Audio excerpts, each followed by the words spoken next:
করবা। কেউ পাশে কথা বলছে, আপনি এতটুকু বলবেন না, চুপ কর। সাহাবে কেরাম হাতের মধ্যে পাথর রাখতেন ছোট ছোট, যদি দেখতেন কেউ কোনো জরুরতে কথা বলছে পাথর নিয়ে ঢিল দিতেন, মুখ দিয়ে বলতেন না, চুপ কর। এই কাজ যদি কেউ করে এবং ইমামের সাথে নামাজ শেষ করে, নবী সাল্লাল্লাহু আলাইহি ওয়াসাল্লাম বলছেন প্রত্যেক পদক্ষেপে 1 বছরের রোজা, 1 বছরের নফল নামাজের নেকি পাবেন।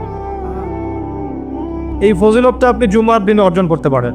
কয়েকটা কাজ আবার বলছে, প্রথমে উত্তম রূপে গোসল করা সকাল সকাল, তারপরে সবচেয়ে সুন্দর পোশাক পরা, আতর খুশবু ব্যবহার করা, পায়ে হেঁটে মসজিদে যাওয়া, বাহনে চড়ে নয়, অনেক দূরে থাকলে আলাদা কথা, পায়ে হেঁটে যাওয়া, তারপর ইমাম সাহেবের কাছাকাছি বসা, ইমাম সাহেবের কাছাকাছি বসে মনোযোগের সাথে খুতবা শ্রবণ করা, খুতবায় কোনো কথা বলবে না, কাউকে বিরক্ত করবে না, কাউকে কষ্ট দিবে না, এই যে ফোন নিয়ে টিপাটিপি করবে না, ঠিক আছে।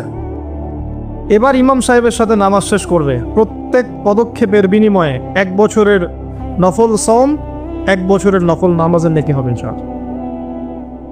পারা যাবে ইনশাআল্লাহ। জুমার দিন, জুমার দিন আরেকটা আমল আছে, যদি পারেন করবেন, সবার পক্ষে হয়তো সম্ভব হয় না, তবে যে করতে পারবেন তার জন্য বিশাল ফজিলত আছে।